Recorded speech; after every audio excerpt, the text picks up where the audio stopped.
These are Andrew Tate's top 3 business principles explained that I've learned from Hustlers University.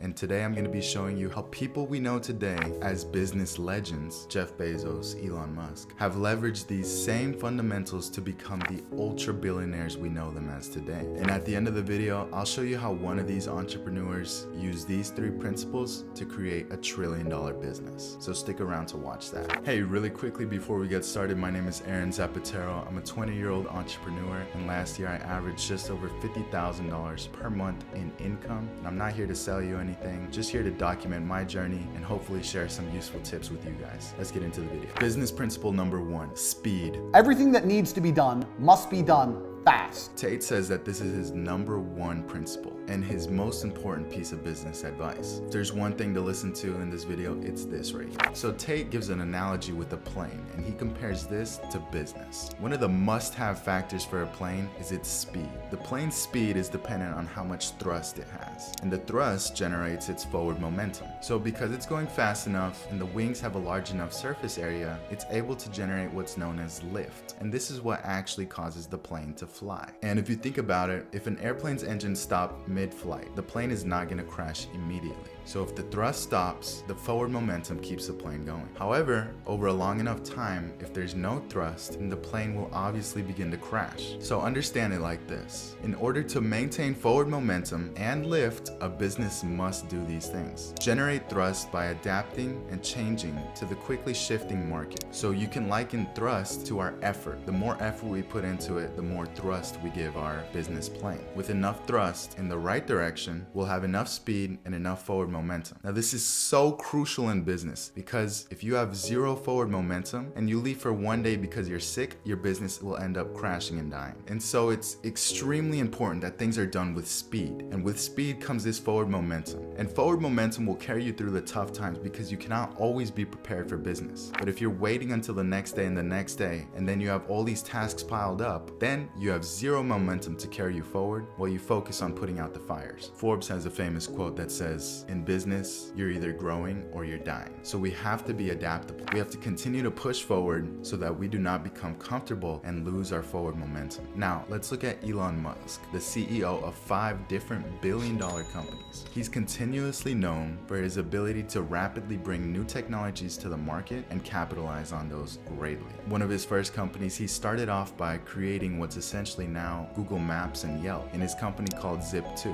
He used speed in that he was the first to leverage this aspect of the internet. Before selling this company, he was already on to the next idea. He would end up selling that one and netting around 22 million, but he already knew where the money was going because of speed. He rolled over that money into his new business, X.com, in which he used speed again. It was one of the first online banking systems in the world. X.com would eventually be merged with PayPal and become a billion-dollar company. But while he was still working at PayPal, he started thinking about space. And in mid-2001, he had his first interaction with the aeronautics community, inquiring about possibly going to Mars. And by early 2002, he was already in Russia looking to buy an old ICBM missile to reconfigure it and be able to send a spaceship to Mars. He then became the first man to privatize space travel. And while he was doing all this space travel full throttle, he turned the entire automobile industry on its head within 2 decades, now becoming the most valuable car company in the world. And he did all of this with speed. He was the first with Zip2. He was the first with online banking. Speed, speed. Before he was even done selling these companies, he was already on to the next. That's what you call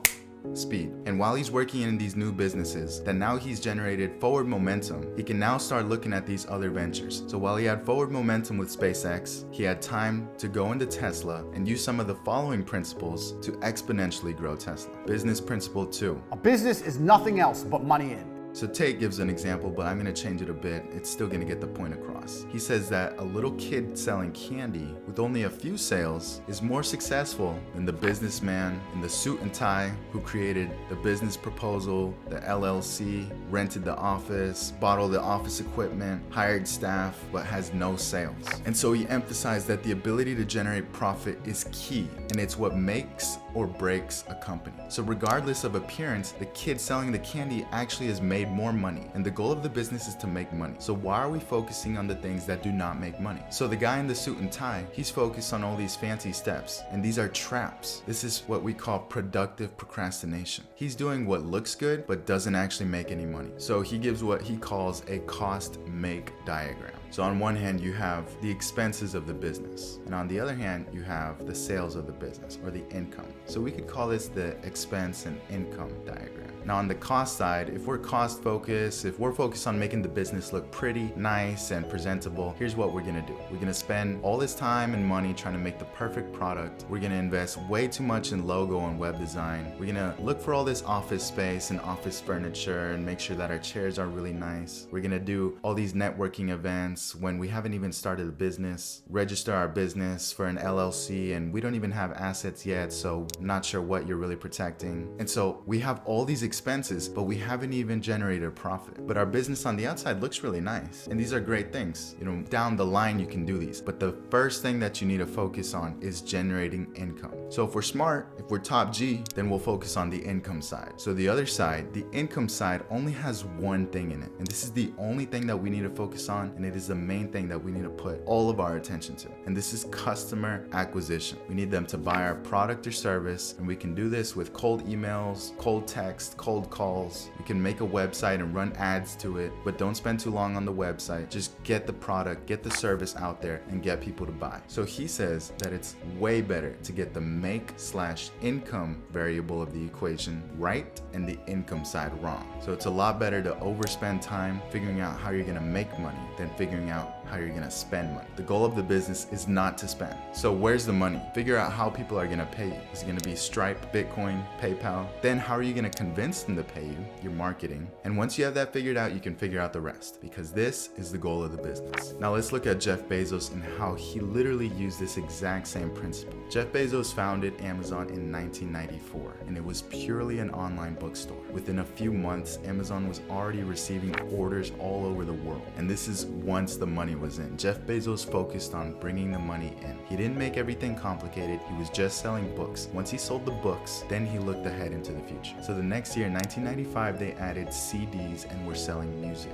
And the year after, in 1996, they did $15.7 million in revenue. That same year, they added home improvement products, toys, and games. And in 1997, they did $148 million in revenue. So Jeff Bezos put the sales first. He put the book selling first. Once he got the first book sales, then he said, here's what we can add. Let's make more money with that. Once we get the money, then we can add more things. Sales first, make it look pretty later. Business principle number 3.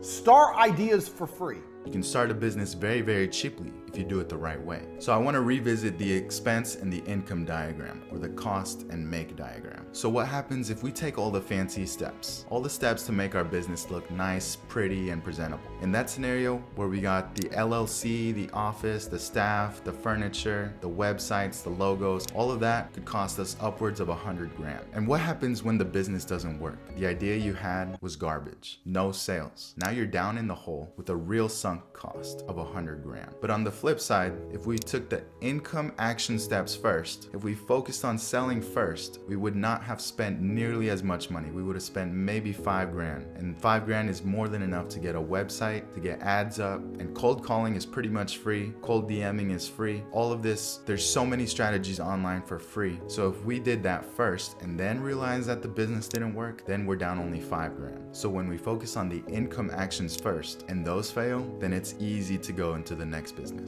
So if we take the same $100,000 that we spent making the business look fancy and putting everything into one business, and we divided it by $5,000, which is how much we spent on the income action steps, then we can make 20 businesses with that same investment. It's about doing the work first, using money sparingly, figure out that the product works, and then sell more of it. So if you do business this way, with speed, focusing on making money first, and making it cheap, then it's extremely difficult to have a monumental mess up. Now let's look back at Jeff Bezos just for 1 second. Jeff Bezos started in his garage. Jeff Bezos used all three of these principles. He started in his garage. He used speed to become one of the first online bookstores. He focused on sales by first selling only books. Then he started cheaply by literally shipping books out from his garage. Once he started making a little bit of money, he went back and used speed again. He quickly added new services. He made more money and added new services with speed. And that's how you get to where Amazon is today, a $1.5 trillion business, and Jeff Bezos is worth over $150 billion.